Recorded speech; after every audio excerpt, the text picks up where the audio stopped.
very pleased to have everybody here. It's a delight to have Tricia here. If you know anything about her, you know that she is she has been the president of the Scottish Society for Psychical Research, and of course she's Scottish.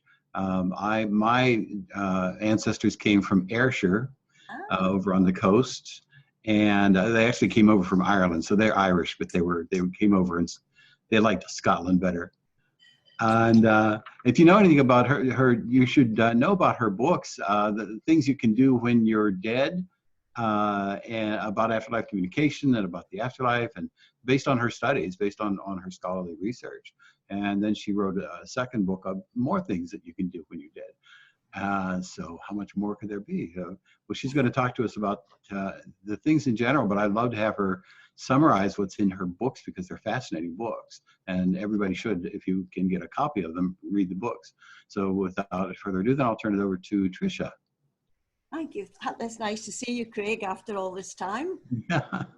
I will speak slowly in case you have trouble with the Scottish accent, everyone. I also wakened up with a cold this morning, which is not terribly helpful, but here we go. If you have a problem, just let me know. Well, I started off in life, well, a sort of agnostic. I didn't really think much about life after death at all. I did not have a religious upbringing at all.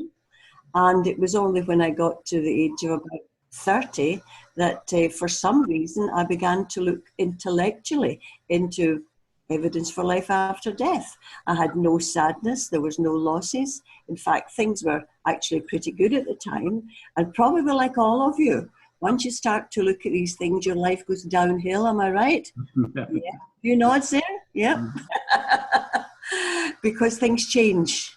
Once you actually realize that initially, yeah, there's something in this, you go a little bit further, and then you go a little bit further again, and from then, when you realize it's the truth, then there's nothing you can do. You can't go backwards. Now, does anyone want me to turn my volume down a little bit on the screen, or is it all right? That's perfect. I can hear a slight feedback from myself, but it's not too bad at all. As I say, I started to look at these things, and probably all of you know too that nothing happens coincidentally. There's really not much in the way of coincidence in life. And once I started to look at these things on my own, and I worked with other people, and then I was sort of guided in a way to meet Professor Archie Roy. And Archie Roy always said that was designed. Something or other brought us together. And when we worked together, he always used to say 2 and 2 made much more than 4. And it was true, because we did used to, I wouldn't say argue a lot, but we had differences of opinion, which is good, because you don't want people just to agree with you all the time. And when Archie and I started to work together, we came from different angles. He was a professor of astronomy, I was a teacher of mathematics and physics, and we had completely different backgrounds. But there was something there that somebody had designed somewhere that we would work together. And once we started to do that, started off the usual way you probably all did, going to spontaneous cases, seeing what was happening, finding if there was anything there. And then I began to become more and more interested in the evidence for survival after death, and not just through mediums. Mediumship is fine, but it's not the only way to look at life after death.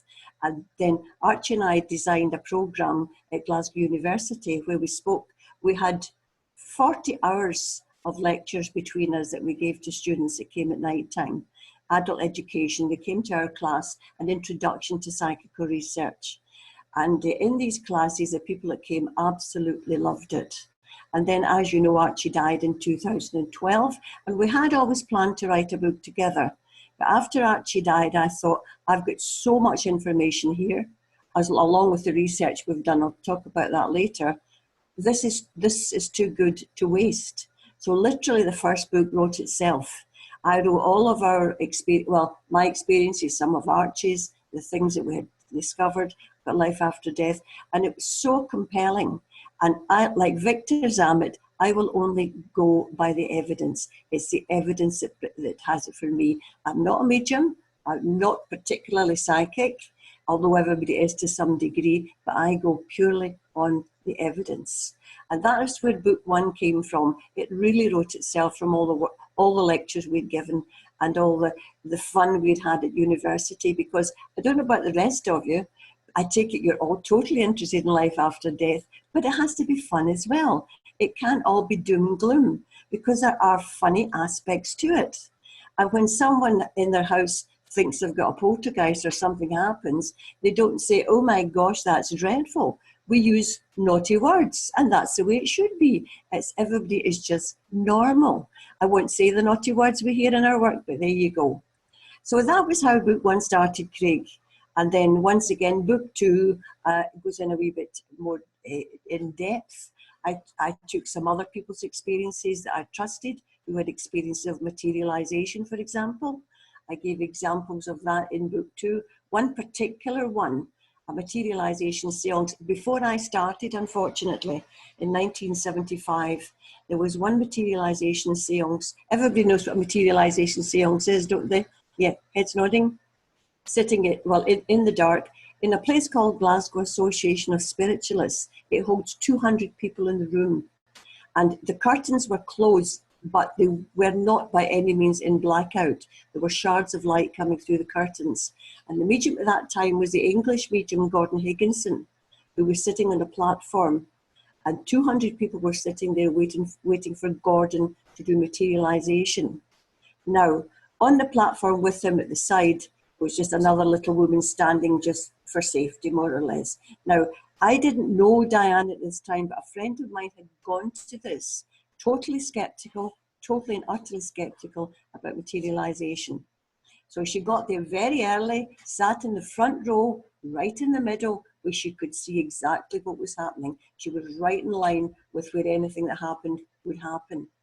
So the proceeds started with a hymn, of course, as usual, as you do with these things. And then after a short time, Diane began to see this white smoke billowing from under the curtain that was covering the box that Gordon was sitting in. And as she looked at this, it built up into a figure, and the figure was her father. And she nearly died because she didn't believe it. I can't say the word she used, but she got a shock.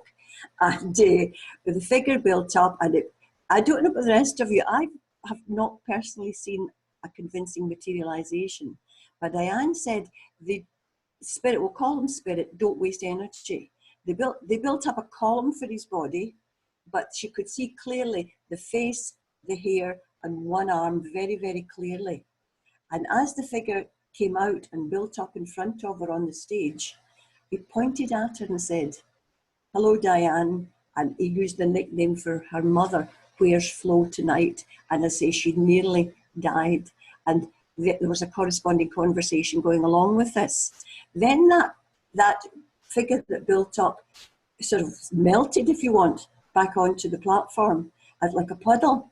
And the puddle moved along to someone else. And then the puddle grew up into another figure, a woman this time, and actually spoke, I found out later, to another woman that I know, and gave her totally and utterly relevant information. Now, 200 people witnessed that. They all saw the figures from their standpoint. Everybody agreed on exactly what happened, what was said, and since then I've found another 5 people who were actually at that seance.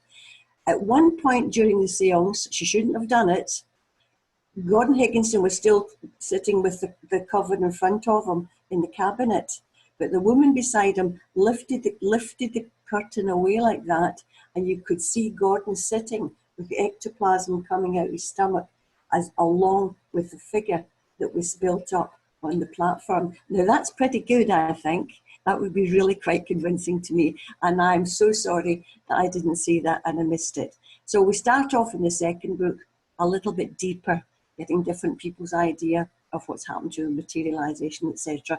And then we go on. But all the way through both books, I do refer to psychical research, the rational study of these things. That's not to say I don't believe it, because now I don't have to believe it. I know it's true. And I'm sure most of you are thinking the same thing as that. So that was where it started. And I am working in book 3, which will be even more bizarre than books 1 and 2.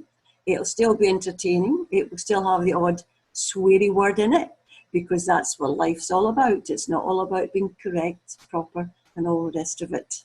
So that's where it started, Craig. Any more questions on that, Craig? Can't hear Craig. Yeah, Hello? I had to unmute myself. That's fascinating. We'd like to hear more about what's in the books, especially starting with the first book, but then knowing something about your third book. If it's even more bizarre, I think that's a good title for the book. To even more bizarre things that it can happen when you're dead. Are there any Star Trek fans in this Zoom meeting? Hands up. I was going to call, I'm not going to do it now. I was going to call the book, It's Life and Death, Jim, but Not As You Know It. And people like that, but one or two people felt maybe people wouldn't get the inferences, but it really is from a lot of you, all of you are experienced in this, so you will know, have a lot of information, but it's really going to be from the unbelievable to the bizarre, but everything will have evidence, it will have credibility to a certain extent. But as I say in the book, you'll think I've gone completely mad, but all of it is actually true. But it's all pertaining to evidence for life after death in bizarre and really bizarre fashions. I'm not telling you anymore, Craig. You'll have to buy the book. Yeah, looking forward to it. Yeah. I've only written 30,000 words so far, and it's not easy because it's so bizarre. I have to make sure my facts are absolutely correct. Do you know what I mean? And I may tempt you with a little taste that I didn't intend to do. Mm-hmm. I've got a lot of a research folder that no one else knows about that I have to go into. When Archie Roy was still alive, he was contacted by a psychotherapist in Ayrshire, funnily enough, Craig. And this psychotherapist said, I've been doing this for years, but I've got a woman who's just not reacting the way she should under psychotherapy. And she said, can you come down and see this? So Archie went down, and this woman I think she was about 36 at the time. She had gone to a psychotherapist for stress, something like that. Nothing particularly out of the ordinary. And once she was regressed, hypnotized, if you want, in psychotherapy, she manifested the personality of a German soldier from the Third Reich, whose name I won't even give you, but I will in the book. Now, Archie speaks a little German, and he went down time after time after time. And the more he was there when the woman was going into hypnotherapy, which I have a double-edged sword about hypnotherapy. Sometimes I think hypnotherapy is not always the best thing. I think you can release things that shouldn't be released, which is maybe what happened in this case. I don't know. But under hypnosis, this woman could speak German. She could have a conversation in German with Archie. And she gave complete and utter details about the death of this German SS officer that were absolutely correct. And it's quite a scary thing. Now, I have got all the transcripts from the hypnotherapy sessions, which I'm going to have to go through. This is not going to be easy, let me tell you. But I won't tell you anymore. I've just given you a little teaser on that. So if I can make sense of it, get it into some sort of order, then you can read about it, what happened, how this personality manifested, and what happened to the girl, who's now a woman, in the end. That will be something no one else has ever read before.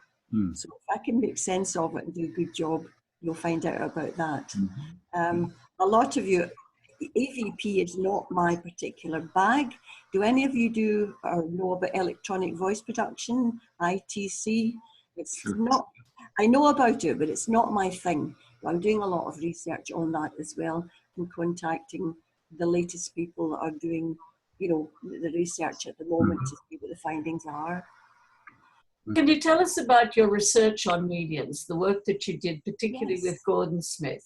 The actual research, the proper scientific research with correct protocols that I did with Archie Roy. We have 3 published papers in peer-reviewed journal the Journal of the Society for Psychical Research in London, who are very, very strict about what they allow in their journals. Now, we set out to test the hypothesis that all mediums' statements are so general they could apply to anyone, because that's what the skeptics say, isn't it? Whatever the mediums say, anybody can take it. So we set out to test this hypothesis. So we started out just going to different meetings and writing things down and just listening and documenting what was happening. And after we did the first series of, it was using 13 different sessions and using a lot of different recipients, we found that the odds against chance, odds against the results being due to chance were 10,000 million to 1, which are pretty good odds. But that's not really a scientific experiment. That was just the test or the teaser to get it started. So we then wrote a protocol of things we were going to do to eliminate all the normal stuff the skeptics speak about. Verbal response. I'm looking at you, I can see you're a woman. I'm looking at you, I can see you're a man. That, the skeptics will say that all colours what the mediums say. If you get verbal response, then that gives you a clue as well. Your body language tells the skeptic something else, and all of that is absolutely true. When a medium gives you a face-to-face reading, they can tell things about you, albeit subconsciously. They can tell things about you. So we had to eliminate all of these cues, verbal and visual clues within the mediumship itself. So without boring you to death, because you would be bored to death, we set out to do just that. We spent another 2 years going around all of the country, the UK that is, doing experiments in different places, where somebody else would gather an audience of about 40 people. Archie Roy would not know who the medium was I was going to bring, and I would not know what seat numbering Archie Roy was going to do in any hall that we went to. There were other random protocols that I'm not going to bore you with because you would be bored to death. But let me just say, the whole thing is watertight. And when the audience were gathered and they were ready to receive a message, I would get a knock on the door. That told me and the medium in another room. The medium, he or she, would have the microphone. I would be sitting there recording, and the medium I would just say, the first recipient is ready, and the medium would try and tune in and give a reading. Now, we did this with about 1,600 points on a graph eventually. And after doing it with, the medium could not see the sitters, they could hear the medium, just to keep the sitters happy. They could hear the medium, but often they didn't even know if they were actually the recipient. And it was only later in doing statistics that we could work out. Say Archie Roy had chosen previously on a piece of paper, which was a side, say he had chosen seat 14. Well, I wouldn't know the seat was 14, and the people coming in didn't know they were going to sit in seat 14. But then after doing all the statistics and we worked it all out, all of the mediums we use, and I have to say, I only used mediums that I knew were good mediums. And not every medium is good for research. Some mediums can be great in other things, but not necessarily for research. But overall, after all of these studies, after 5 years of work, we nullified the hypothesis that all medium statements are so general they can apply to anyone, because the odds against it being against chance, using everybody, the odds against chance were 1 million to 1 that they were due to chance. But of course, that was ridiculous, because a lot of the statements had much more weight than others. Now, I made each medium give a statement, one thing at a time. Your father said, your father's name was William, he had red hair. It wasn't you were sad last Christmas. It was all specific pieces of information. And after doing all of that, and doing all the maths, etc., at the end, Archie and I did not collaborate on the stats until we got together, and then we worked, and it was amazing. We were dumbstruck that it actually worked, because it was just so amazing that it worked, but it did.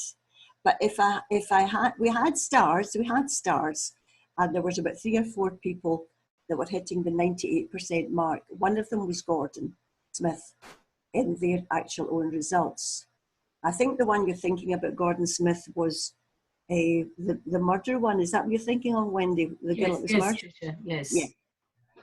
I meant to get myself a glass of water before I sat here, and I didn't. So I'll tell you this, and then I'll go and get a glass of water, and I shall come back.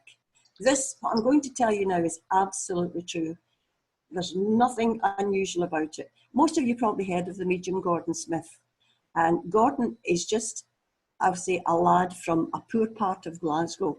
He's got no particular higher education. He's a lovely chap, absolutely genuine, and he's still the same. There's no airs and graces. There's no, I'm doing this for money. He's exactly the same now as he was when I first knew Gordon. About 1994, I think, was when I first met Gordon.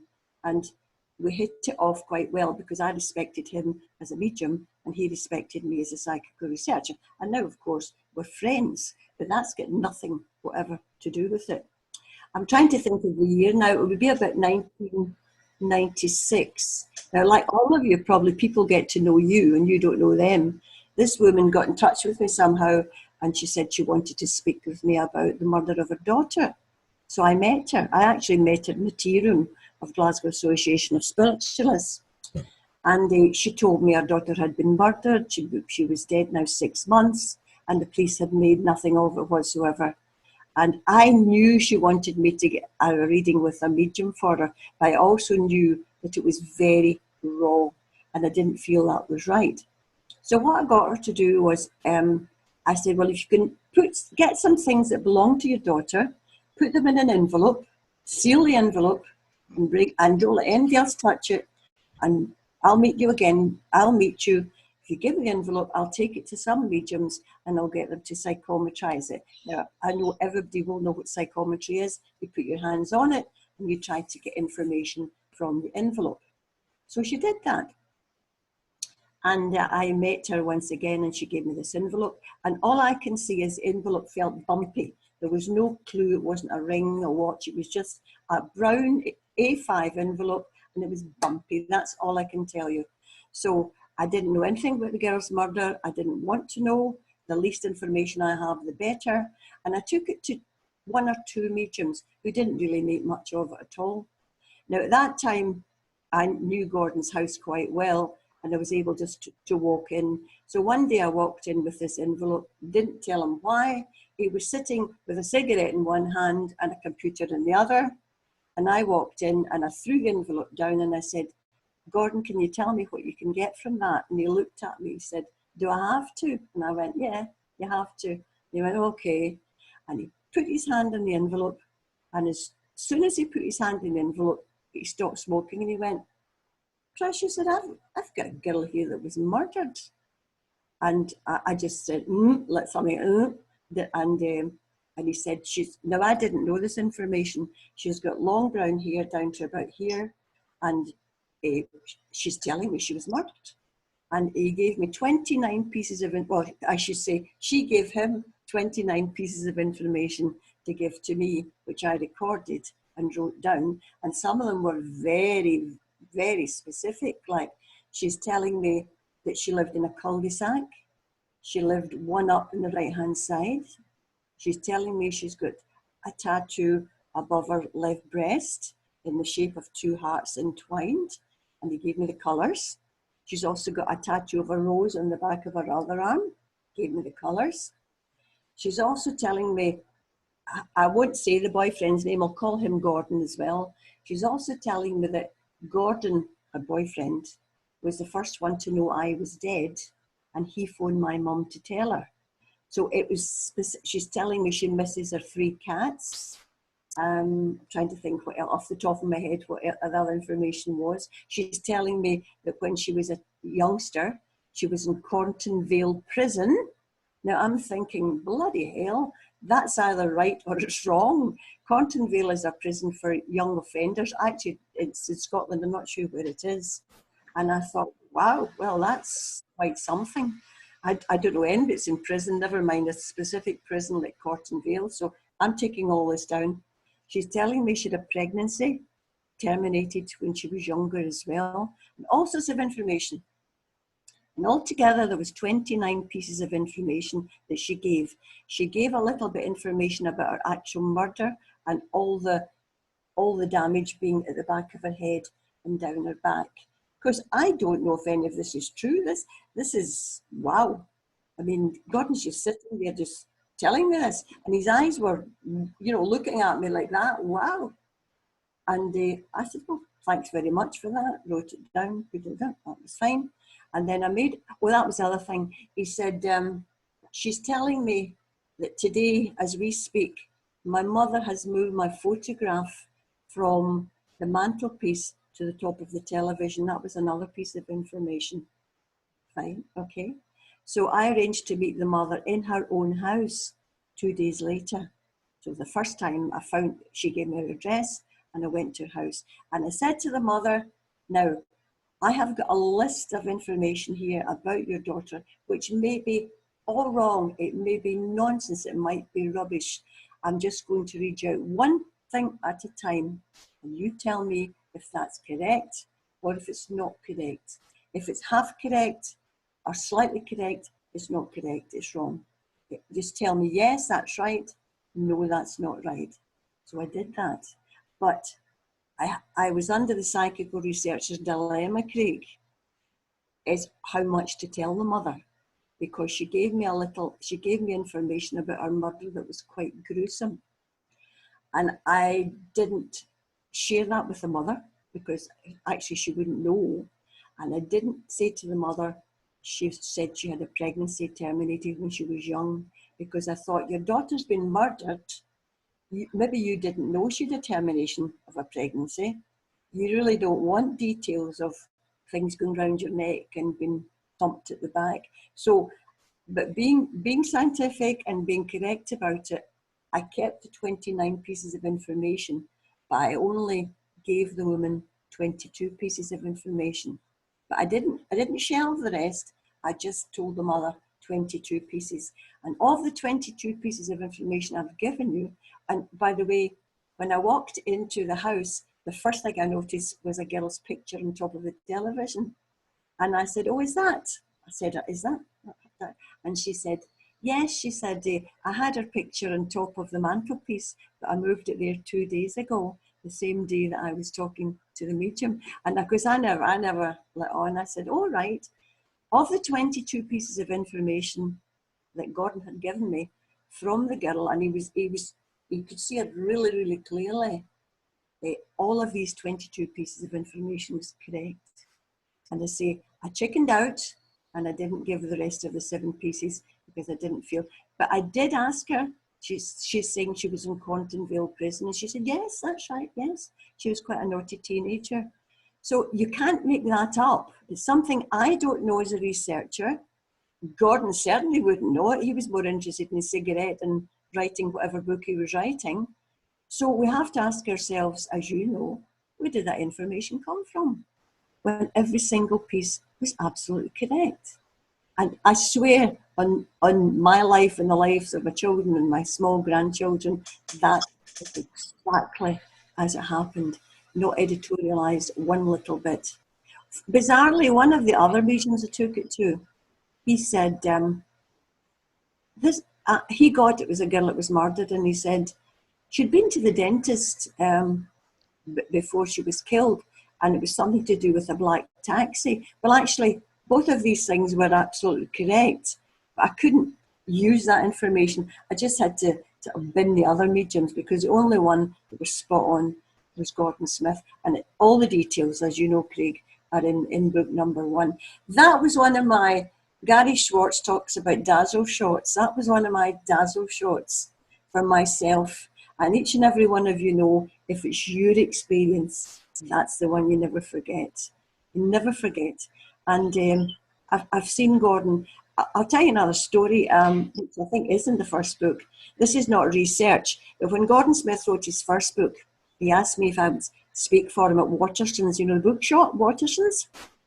Don't know if you have them in America, but Waterston's is a very, very big store. So we got there and it was a full house. Gordon and I were on a very, very small platform at one side with a microphone. And so I don't know what I said. I introduced Gordon. I don't know what I said. And then I sat down and let Gordon do his thing with his mediumship. And I can't remember the other readings, but I do remember we were high and we could see the tops of the heads of the people sitting there. And I remember he came to a woman and he said, I'm coming to you, lady with the blonde hair. And this woman looked up and he went, yes, you. And this is in the midst of a couple of hundred people. And she looked up and he said, straight away, I've got your son here. And your son took his own life. And I'm thinking, oh, right, okay. And he's wearing a baseball cap, and he's taken his cap off, and he says he's had his hair cut.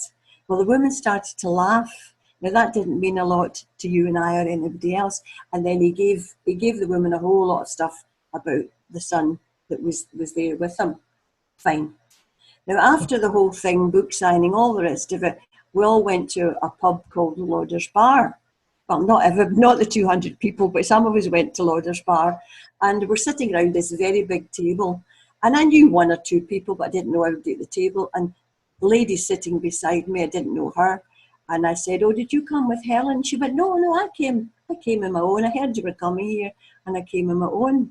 And I went, you're the lady who got the message about your son that took his own life? And she said, yes, I am. She said, and it'll be the best bloody night's sleep I've had in 2 years. She said, I'm a Roman Catholic. And when my son took his own life, she said, I went to the priest for help. And he told me my son would be burning in hellfire and damnation for eternity. Then I went to Cruise, which is a counselling thing. I don't know if you have it abroad. It's to one of these official bereavement sites. You go for counselling. And she said, they weren't no use either. And she said, and I do admit I've been drinking too much. But the laughter and the humour that Gordon brought to that woman immediately that night, and what she was like sitting there, that's what good mediums do. This is not research as such, but it's something you can all observe. Good mediums, bad mediums can have the opposite effect. I'm afraid they can make things worse. I've had experience with that as well. Really appreciating what you have to say to us. I'm sorry to say I have not read your books, but I will be remedying that right after this Zoom conference. Amazon.com. It's a great thing. Are you able to tell us at all what the most popular connections that the deceased have had with their surviving loved ones? I'm not sure. You mean by which means they contact the people? Right. And can you let us know which of those perhaps are the most popular ways that those connections are made? Well, the most common way when somebody dies is, of course, objects getting moved in the house or the electrical disturbances in your house. Because I'm not a medium, I get electrical disturbances a lot. I do speak about this quite a bit in the book, Jane. But the most common things are the feeling of presence, of course, first of all, and the objects being moved, which actually can be quite funny, as you'll find out in book 1. And then the smell of tobacco smoke, for example, the perfume, the smell of the person. These are because when people die, they don't want you to be miserable. And the first thing they want to let you know is, I'm okay. Some people can appear as an apparition, but that's very, very rare for the first thing. For me, I sometimes get the touches for myself, and it's all electrical stuff that can't possibly happen. And then you go, right. And I always tell people, see, Archie and I used to go on cases. And funny case in that, it was a young couple in a modern house that it wasn't long built, and they were getting all this activity, things being moved, blah, blah, blah, in the house. Now, as soon as Archie and I walked in, Archie wasn't psychic at all, but what Archie was great for having Archie was, he was a professor from the university that was coming and taking it seriously. They have to trust you when you go to a place to find out exactly what's happening. So anyway, I'm going to cut it very short. It's all in the book, but just to give you a flavour, there was this no, that's not right. When I walked in at first, the woman, she was young, she was about 24. She had a 6-month-old baby, and she was very pale, very white. And her husband was a great big laddie. I think actually he was something like a prison warder. Lovely big guy. And everything that happened in the house, if anything happened untoward, he would run up the stair into his bed and pull the cover over his head, as guys sometimes do. And they were telling us all about the different things that had moved. Anyway, the girl, in conversation, the girl had said her mother had died before the baby was born. And of course, I'm going, ping, right away. And I said, well, after this has been in for a couple of hours, it seems very obvious to me that your mother's trying to let you know that she knows about the baby and she's here to support you. And of course, the girl's face lit up immediately. And the guy said, oh, well, that makes sense. He said, because that vase in the hall, she bought us that vase. And that was a vase that kept getting moved here, there, and everywhere. And there was lots of other things, but it was quite spectacular, some of the things. But the punchline, which was not terribly nice, the big guy says to me, can you not make the old bitch go away? Which didn't go down too well. And I just said, well, if you look at your wife and the effect it's had on her knowing that her mother is here and her mother's supporting her, which it did. The girl went from 0 to 10, you know, and I said, I think we'll leave her where she is for a wee while just now. But if you want us to come back, we'll bring somebody with us and we'll try and persuade her to go over. But what usually happens, Jane, in answer to your question is, once you recognise that person is there for whatever reason and you just acknowledge them, even mentally, you'll find it backs off. They don't do it again. They just want to let you know that they're there. And for us, Archie used to say that him and I were like rent-a-kill. When they couldn't get any answer, they would send for us to try and cure the problem at the last minute. Anyway, in this corner, when a baby is born, people buy hundreds of presents. And in this corner, there was all toys, wind-up toys, trains, all sorts, and a huge helium balloon, you know, new baby at the top, big thing. One night, the husband and wife were sitting at the fireplace quietly, and they heard, and they looked over, and a toy had wound itself up and came across the floor in front of them. So they looked in disbelief. Then another toy went, and the husband, he just fled up the stair to his bed and put the covers over his head again. But the real one that really freaked him out, they pretended that didn't happen, as people do. And then one night they were sitting and their eyes were drawn to this balloon. And in the corner, the balloon was on the string, and the balloon was going round and round and round, and it got faster and faster. And every time it described a circle, there was a blue pulsing light came at the top of it. So it's going light, light, light, and it's getting faster and faster. And once again, the husband ran up the stair. But that was it. Because see, people think that when these things happen, and it's sad, they think that when these things happen, it's the devil or some demonic thing is coming in to their house, and they're scared. And that's, I don't know what it's like in America, Australia, was it Norway that other lady came from? But we are actually, the media here, all media do not portray psychical research in these things in a fair way. It's always the skeptics that get their way, and it's always ridiculous things they end up saying. And I don't know if it's the same in America. I think America might slightly be better, because I watch quite a few of these other programs. Then, of course, we go from what's genuine and real in psychical research to some of the ridiculous programs, which we won't even mention. But there are some good ones and there's some bad ones, as there are good mediums, not so good mediums, and some really, really bad mediums. And that is a problem. That is the actual problem with psychical research. It's the standards of everybody who's investigating and the standards of the people that we are investigating. I mean, I did a healing study, which you can read on my website. I think Wendy's got the website thing up on the Zoom meeting. I did a 5-year study on spiritual healers, actually, stroke psychic surgeons, Gary Mannion and Nina Noland. Now, I did a very controlled study for 5 years, and I did a lot of it. Some of it I actually did here in this house, and my husband would video every healing, and I would get testimony from the person who was being healed, testimony from the healers, and I would also get medical records where I could. And there was no doubt about it after 5 years that these two people definitely had a gift of actually bringing about healing you couldn't explain in any other way other than paranormal. It wasn't your placebo effect. It was genuine things that were happening. Even people that didn't believe. There was a boy here, he was about 9 or 10, and a friend of mine brought her son. She wasn't very happy about it, but she brought him anyway.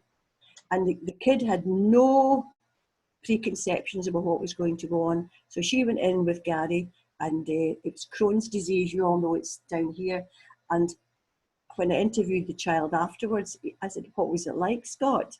He said, "It was like a wee mouse running about my inside, pushing things apart." And it explained all of that. And it definitely helped him at the time. And Crohn's disease is not something you're going to cure in one healing, of course. It's not a magic wand. But many things were cured in one healing, and many things were cured over time. Not the Crohn's, because Scott he didn't actually come back for the second one. But with the figures, facts and figures, there was definitely something going on. Be very interested to hear Archie's view and your view about poltergeist. Nothing in psychical research is clear cut.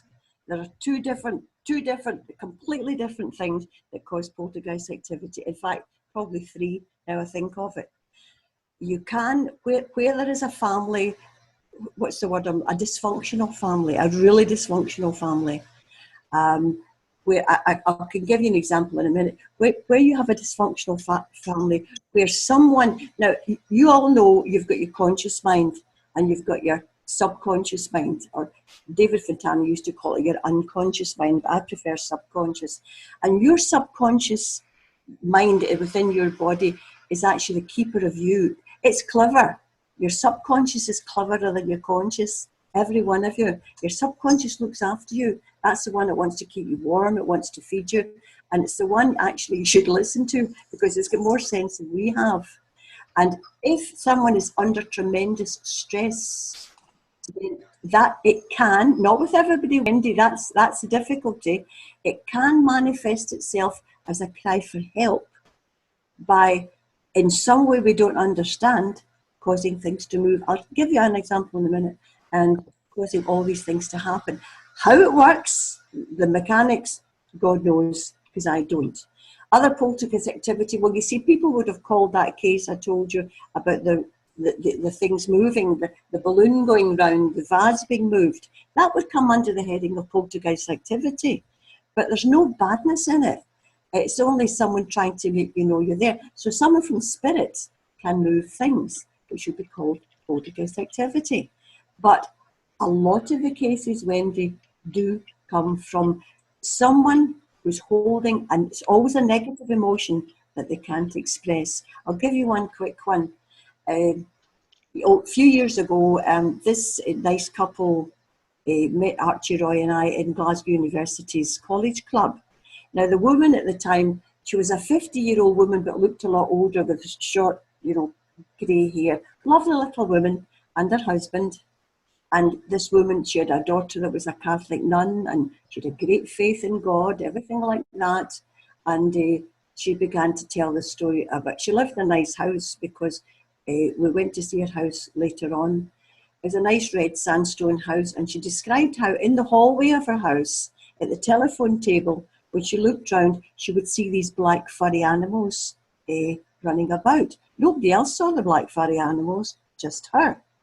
So I'm thinking, okay, that doesn't make any sense at all. So we spoke for 2 hours, and some of you will get this as well. I suddenly found myself saying to her, now I don't think I formulated the words, I found myself saying to her, "And what happened earlier this year to cause you such resentment?" And she went, "Nothing, nothing." And then she said, "Oh," she said, my father left my mother and I when I was born. My father ran away when I was just a baby to Canada, and through the years he married somebody else.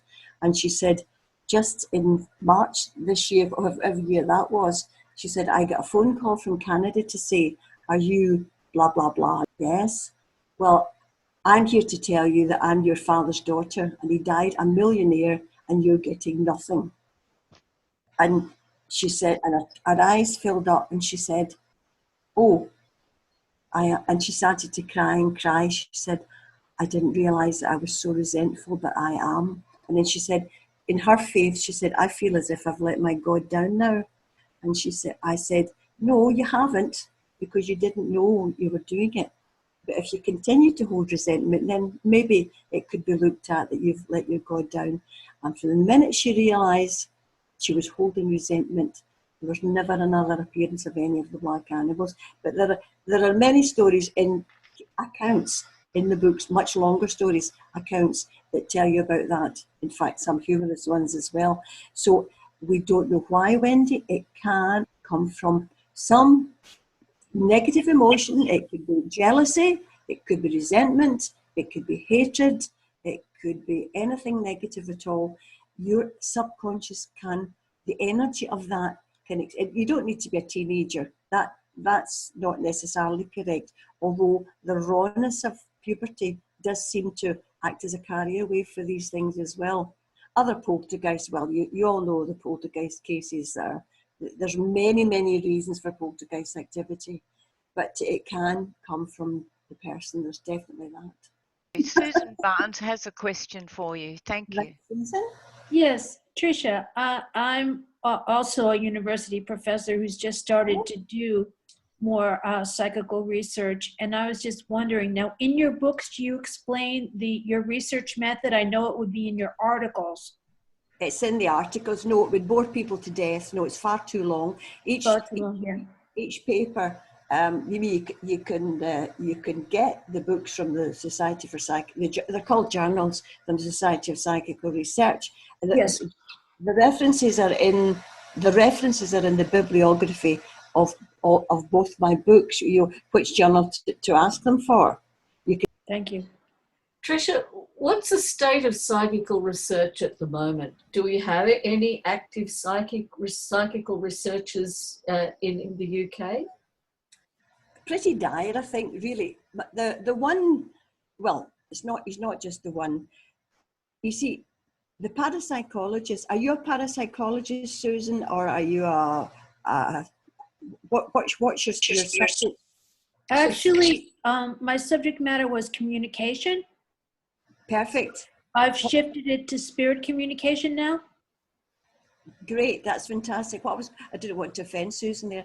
A lot of these people, they start with psychology. They have a psychology degree, and then they go into what they call parapsychology. But by the time they've done their psychology degree, their head's all bound up with jargon. It's like, if I use the word personality to you, that means something. But they've got about 100 definitions of what personality means and so on. So they lose the baby with the bathwater. There's so much jargon in it that any normal person will go, what the hell is going on here? I'm simple. I just speak about simple things that actually happen. And I keep it real because that's what I do. It's about what really happens in life. You can go into all the theories you like later on, but I just reporting what actually happens and, well, the comfort that it gives a lot of people. And it's not pie in the sky. But there is a nice young lad, you probably know him, and I said to Cal, you're my real hope for the future. Cal Cooper, he's got his doctorate now in parapsychology at Northampton University. But Cal's a lovely mixture of the two. He's written a book, Telephone Calls from the Dead. It's mostly other people's work at the moment that Cal's doing, but I'm hopeful for him because he really is interested. He's a really, really good lad. And now the Professor Chris Rowe, he's got lots of pupils at Northampton University, but they are, I call them parapsychologists rather than psychical researchers. But in their defence, they're now working with the Spiritualist Association in London at Stansted Hall, and they've set up a seance room there. So it would be wonderful if they could all get together and get something credible that could be published in the Journal of the Society for Psychical Research regarding the work they've done with spiritualists. But shall I put it this way, I doubt it.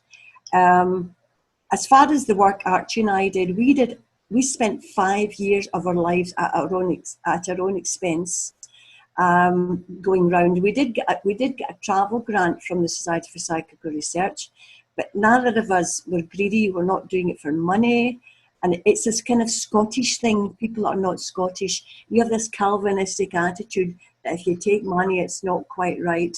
It's a bizarre thing. I wish I would learn to take money. Archie always said I didn't have the Midas touch. I had the Saddam touch the other way around.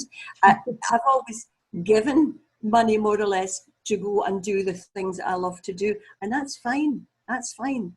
And Archie was the same. We just did it because we wanted to find out the truth. What's going on, and neither of us are stupid. And very quickly before I go, Archie Roy said that when Archie was a generation older than me, of course. When Archie was a student at Glasgow University, he was in the library one day, a fantastic library, and he saw all these books about psychical research, and he noticed they were from famous scientists from the past. And he thought to himself at 19, what's all this rubbish doing in Glasgow University Library? But as he said, by the time he got to 27, he had matured a bit and realised, I better start reading them. And then they all made perfect sense. Because, and even more than that, the only thing I would say, Wendy, is more and more actual scientists, good scientists like Bernard Carr, of hundreds of them really nowadays, they're taking this seriously. And of course, quantum physics leaves the spirit world wide open to interpretation. It's not as daft as it sounded at one time. Now, people always say to me, what about the skeptics? And I say, what about them? I don't care. I know what's true and what's not true. And people say, why will skeptics, real skeptics will look at it, they'll read the information and change their mind. But the ones I'm talking about just say, it can't happen, it's all false. Where was the mistake? Where was the mistake in the work that you did? Don't care about that. And why are they so afraid that there's life after death? That's my question. And I think it's fear. They just do not want to be, I don't know why they're afraid to think that life continues after death. I haven't fathomed it out. But I know from the evidence, certainly some people definitely survive. Their consciousness survives their physical body. Tricia, we find a lot of scientists are actually on board, but they can't speak out about it while they're working. When they retire, it's a different thing. Do you think there is still a lot of prejudice in academia against any scientist who speaks out? Would you like to talk about that? Absolutely. They will not speak out until they've, well, until they get their professorships for a start. Absolutely, and Archie was the same. Archie wouldn't come up. He knew what was happening, but he would never come out and say it as such. He would quote somebody else or something like that. But latterly, he would, as Archie always said, if when I die, I find I have not survived, I'll be very surprised. He used to say that all the time, but he did know. And I've had Archie back. I had Archie back 2 days after he died in such a manner. It was just amazing. Well, thank you, Tricia. It's been absolutely wonderful. And yes, please, you have a standing invitation to come back anytime you are willing to share more of your wonderful stories. I'm just going to pass you over to Craig to thank you on behalf of AREI. Yeah, Tricia, thank you very much. It was delightful. I knew it was going to be because I know your work so well, and we've corresponded, and we really look forward to working with you. So this is the beginning of the time when we will get together. We are anxious to help people to understand the things that you tell people about.